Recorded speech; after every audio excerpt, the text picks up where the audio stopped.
this video, we are going to continue class 10th Economics Chapter 2 Sectors of Indian Economy। और आज हम इस chapter का topic 5 start करेंगे, जिसमें हम जानेंगे how to create more employment. ज्यादा से ज्यादा एम्प्लॉयमेंट, ज्यादा से ज्यादा जॉब्स कैसे क्रिएट की जाए, लोगों को ज्यादा से ज्यादा जॉब अपॉर्चुनिटीज कैसे दी जाए। तो हमने पिछले ही टॉपिक में देखा था कि मेन प्रॉब्लम क्या थी कि इंडिया में वर्कर्स की कमी नहीं है, लेकिन इंडिया में प्रोडक्टिव जॉब्स बहुत कम है। जॉब्स की बहुत कमी है इंडिया में। तो the problem is India has enough workers but not enough jobs. Problem ये है कि इंडिया में बहुत सारे वर्कर्स हैं, काम करने वाले ज्यादा हैं, लेकिन जॉब्स बहुत कम है। Most of the people are engaged in primary sector, but many are underemployed. काफी सारे लोग ऐसे हैं जो प्राइमरी सेक्टर में वर्क करते हैं। प्राइमरी सेक्टर में सबसे ज्यादा लोग एम्प्लॉयड हैं। सबसे ज्यादा लोग कहाँ काम करते हैं? प्राइमरी सेक्टर में, और मोर प्रिसाइसली एग्रीकल्चरल एक्टिविटीज में ज्यादा से ज्यादा लोग इन्वॉल्व हैं। तो प्राइमरी सेक्टर में ज्यादा से ज्यादा लोग एंगेज्ड हैं, लेकिन वो अंडर एम्प्लॉयमेंट की कैटेगरी में आते हैं, यानी वो डिस्गाइजली अनएम्प्लॉयड हैं। डिस्गाइजली अनएम्प्लॉयड क्या है वो मैंने पिछले ही टॉपिक में समझाया है। आई होप आपको क्लियर है। जिसको भी पता है वो डिस्क्रिप्शन बॉक्स में लिखेगा कि डिस्गाइज्ड अनएम्प्लॉयमेंट क्या होता है। The goal is to create more productive jobs in secondary and tertiary sectors। तो हमने प्रॉब्लम देखी कि प्रॉब्लम है इंडिया में प्रोडक्टिव जॉब्स बहुत कम है। तो इसके लिए हम क्या करेंगे, हमारा गोल क्या है, ऑब्जेक्टिव क्या है, हमारा एम क्या है। तो हमारा गोल है कि हम ज्यादा से ज्यादा प्रोडक्टिव जॉब्स क्रिएट करें सेकेंडरी और टर्शरी सेक्टर में, जिससे ज्यादा से ज्यादा लोग प्राइमरी सेक्टर से टर्शरी और सेकेंडरी सेक्टर के टुवर्ड्स जॉब करना स्टार्ट करें, यानी सेकेंडरी और टर्शरी सेक्टर में वो ज्यादा से ज्यादा शिफ्ट होते चले जाएं प्राइमरी सेक्टर से। वेज टू क्रिएट एम्प्लॉयमेंट, हमने ये तो देख लिया कि हमें प्रोडक्टिव जॉब्स क्रिएट करनी है, लोगों को जॉब अपॉर्चुनिटीज देनी है, लेकिन हम किस टाइप से एम्प्लॉयमेंट जनरेट करेंगे, हम ज्यादा से ज्यादा जॉब अपॉर्चुनिटीज कैसे क्रिएट करेंगे। In rural areas provide irrigation facilities, better seeds, fertilisers and credit facilities. Rural areas में, यानी जो ग्रामीण इलाके होते हैं, गांव जो होते हैं, रूरल एरियाज यानी विलेजेस, वहां पे हम लोगों को क्या करना होगा, इरिगेशन फैसिलिटीज देनी होगी, यानी कि पानी वहां तक पहुंचाना होगा, हमें वाटर फैसिलिटीज वहां तक पहुंचानी पड़ेंगी, इरिगेशन फैसिलिटीज। तो वहां पे जब हम इरिगेशन फैसिलिटीज पहुंचाएंगे तो क्या होगा, काफी लोग ऐसे होते हैं, काफी फार्मर्स ऐसे होते हैं जिनके पास थोड़ी बहुत जमीन होती है, उनके पास खुद का लैंड होता है, पर वो फार्मिंग नहीं कर पाते। क्यों? क्योंकि उनके पास इरिगेशन फैसिलिटीज नहीं है, पानी नहीं है, तो वो कहाँ से इरिगेशन करेंगे अपने लैंड का, कहाँ से वो क्रॉप्स में पानी देंगे, और जब तक क्रॉप्स को पानी नहीं मिलेगा वो ग्रो करेंगे नहीं। तो इस वजह से वो अपनी लैंड को छोड़ के दूसरे बड़े जो लैंडलॉर्ड्स हैं उनके यहाँ पे जाके उनके फार्म में काम करते हैं, उनकी जमीन पे खेती करते हैं, और उसकी वजह से उन्हें बहुत ज्यादा ऑपरेशन भी फेस करना पड़ता है, काफी सारी प्रॉब्लम्स फेस करनी पड़ती हैं। तो इसी वजह से अगर हम इरिगेशन फैसिलिटीज रूरल एरियाज तक पहुंचा देंगे, तो जिन लोगों के पास अपनी खुद की जमीन है, भले ही थोड़ी बहुत जमीन हो, लेकिन अगर उनके पास खुद की जमीन है तो वो अपने फार्म पे, अपनी फील्ड पे प्रोडक्शन कर सकते हैं। बेटर सीड्स दिए जाए उन्हें, जैसे HYV सीड्स, वो सब दिए जाए, जिससे कि जो प्रोडक्शन है, मतलब बम्पर प्रोडक्शन हो, ज्यादा से ज्यादा प्रोडक्शन हो। फर्टिलाइजर्स उन्हें दिए जाए, जिससे उनकी क्रॉप्स इजीली ग्रो करे। पेस्टिसाइड्स दिए जाए, जिससे कि पेस्ट यानी जो कीड़े होते हैं, छोटे छोटे जो कीड़े जो क्रॉप्स को खराब कर देते हैं, खत्म कर देते हैं, तो उनसे, उन पेस्ट से, इंसेक्ट्स से क्रॉप्स को बचाया जाए। तो इसीलिए ये भी जरूरी है कि फार्मर्स को better seeds, irrigation facilities, fertilisers, pesticides, ये सब भी प्रोवाइड किए जाएं, और साथ में क्रेडिट फैसिलिटीज भी दी जाएं। फार्मर्स को काफी प्रॉब्लम फेस करनी पड़ती है। अब उन्हें सीड के लिए, यानी अगर उन्हें अपने फार्म में, अपने फील्ड में अगर उन्हें एग्रीकल्चर करना है, फार्मिंग करनी है, तो उसके लिए उन्हें सीड्स चाहिए होंगी, बीज चाहिए होंगे, और बीज के लिए उन्हें पैसा चाहिए। जब उनके पास मनी होगा तभी जा करके वो अपने लिए सीड्स खरीद पाएंगे, परचेज कर पाएंगे। तो वो मनी कहाँ से लाते हैं? बड़े बड़े जो लैंडलॉर्ड्स होते हैं, जमींदार्स होते हैं, उनसे छोटे छोटे फार्मर्स उधार ले लेते हैं, लोन ले लेते हैं, और उसके बाद जाके अपने लिए सीड्स खरीदते हैं, फिर अपनी फार्मिंग करते हैं।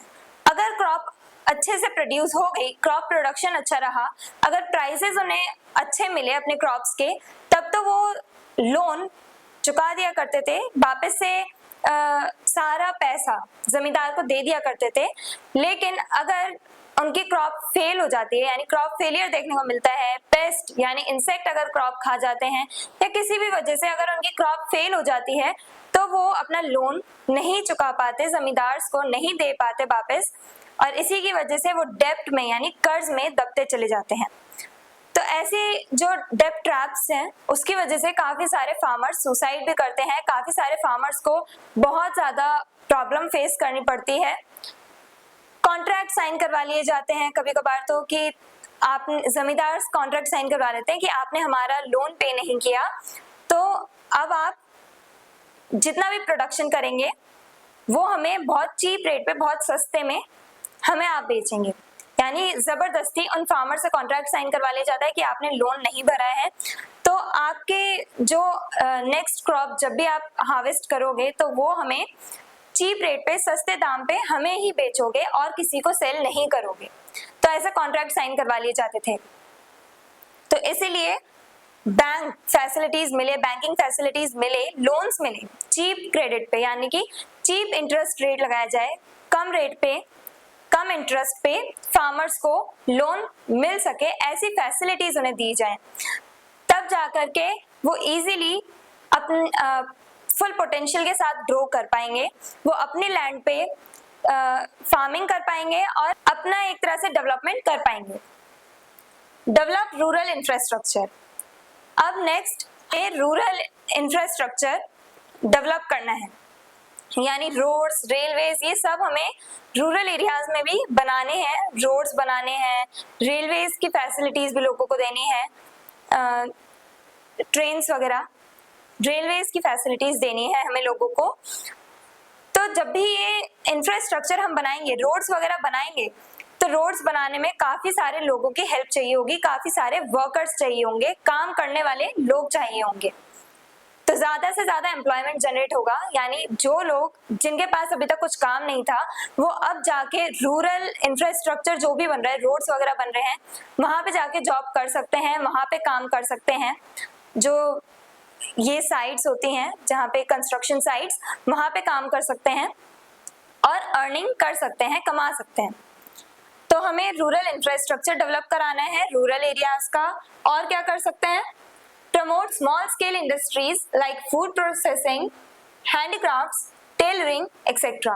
अब जो गांव में, विलेजेस में जो छोटी छोटी सी इंडस्ट्रीज होती हैं, उनको डेवलप कराना है, उनका प्रमोशन करना है। जैसे food processing, home based industries जो होती हैं, यानी हम लोग सामान लाए, अपने घर पे बनाया और हमने सेल कर दिया, ये होती है होम बेस्ड इंडस्ट्रीज। अपने ही घर में एक छोटे से एरिया में सब लोग जब काम कर रहे होते हैं, तो वो इंडस्ट्रीज होम बेस्ड इंडस्ट्रीज कहलाई जाती हैं, जहाँ पे हम अपने घर पे रह करके काम करते हैं, घर पे प्रोडक्शन करते हैं। तो फूड प्रोसेसिंग इंडस्ट्रीज, जैसे गांव के एरिया में रॉ मटेरियल्स लिए अपने घर में ही कुछ बनाया, जैसे जैगरी बना दी जाती है, गुड़ बनाया जाता है गांव में, और वो बेच दिया, सेल कर दिया मार्केट में।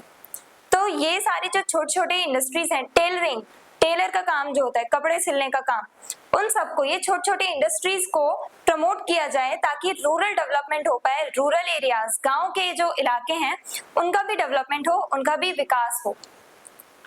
गवर्नमेंट स्कीम, अब लोगों को एम्प्लॉयमेंट देने के लिए गवर्नमेंट ने एक स्कीम भी निकाली थी 2005 में, मनरेगा।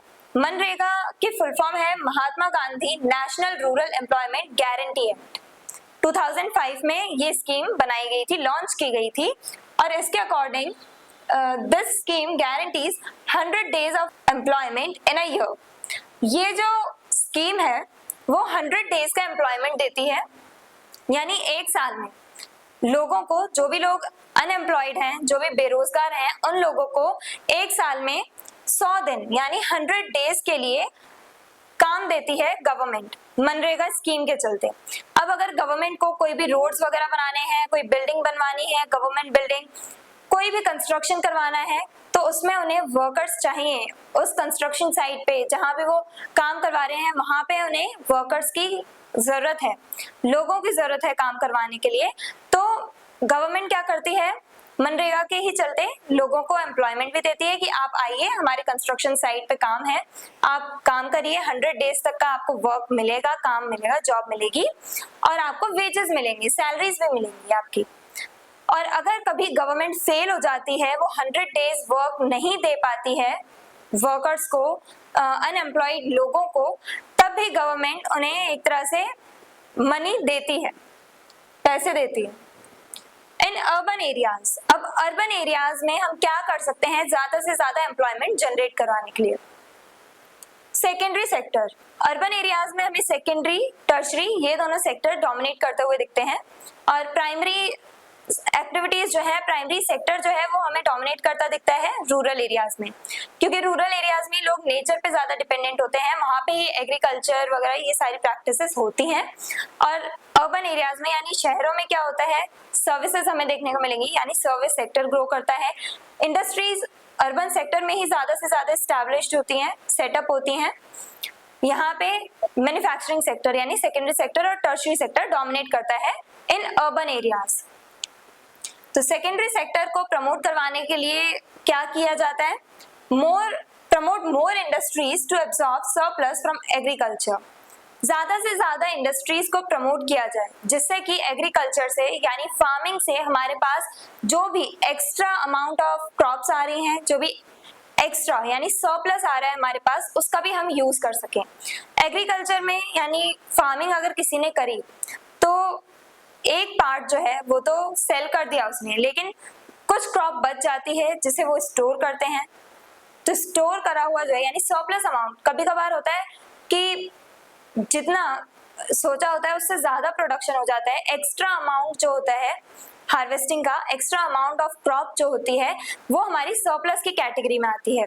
तो ये जो सरप्लस अमाउंट है इसका हम यूज करें, ऐसा ना करें कि ये जो सरप्लस है उसको वेस्ट जाने दें।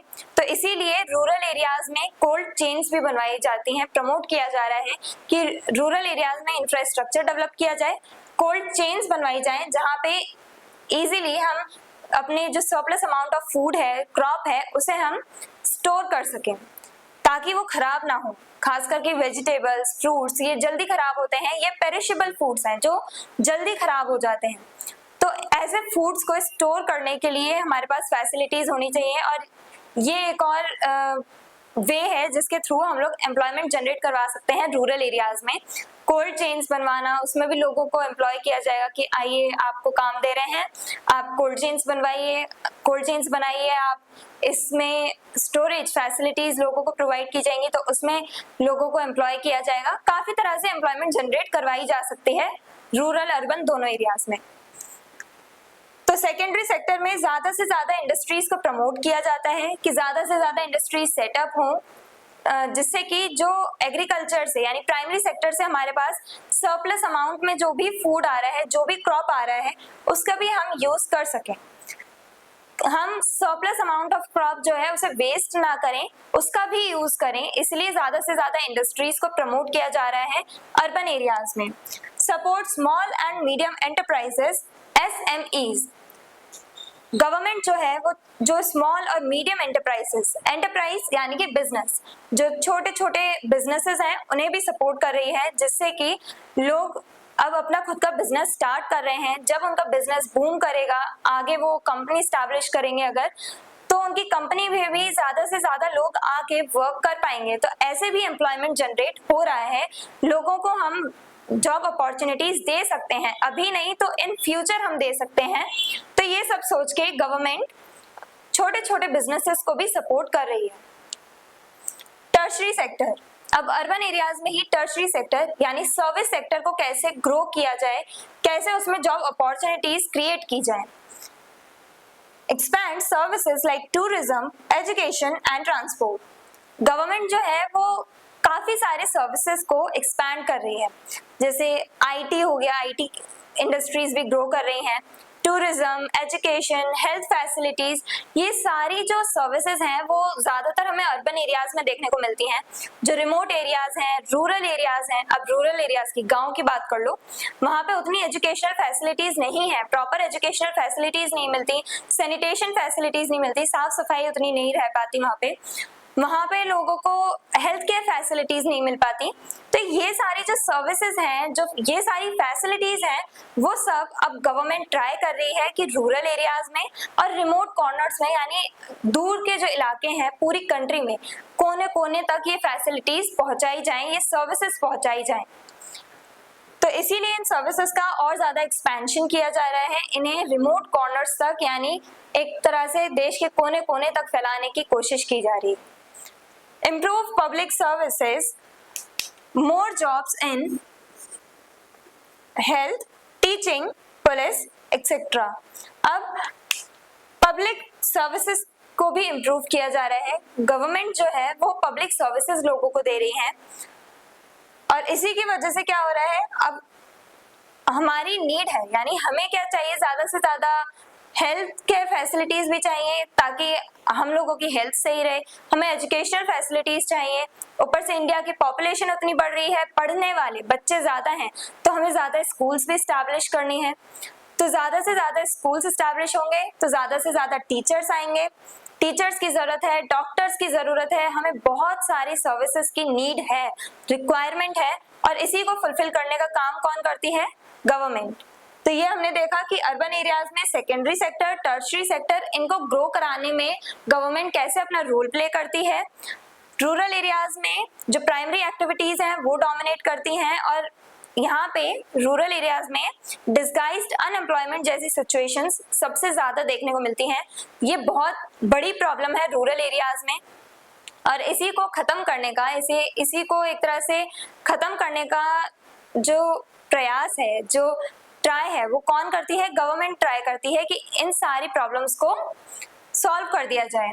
और गवर्नमेंट स्कीम भी लेके आई अपनी एक 2005 में, मनरेगा, जिसके अकॉर्डिंग 100 डेज एम्प्लॉयमेंट मिलता ही मिलता है अनएम्प्लॉयड पीपल को। एक साल में 100 डेज तक का वर्क मिलता है, काम मिलता है। तो ये हमने देखा कि क्या क्या प्रॉब्लम्स हैं इंडिया में जॉब को लेकर के, एम्प्लॉयमेंट को लेकर के, और हमारा गोल क्या है, हम कैसे जॉब अपॉर्चुनिटीज क्रिएट कर सकते हैं in urban areas as well as in rural areas. I hope everything is clear. अगर आपको इस चैप्टर के डिटेल्ड नोट्स चाहिए तो हमारी वेबसाइट studyseed.net पर विजिट करें। मिलते हैं नेक्स्ट वीडियो में नेक्स्ट टॉपिक के साथ। Stay curious, stay consistent. Thank you very much.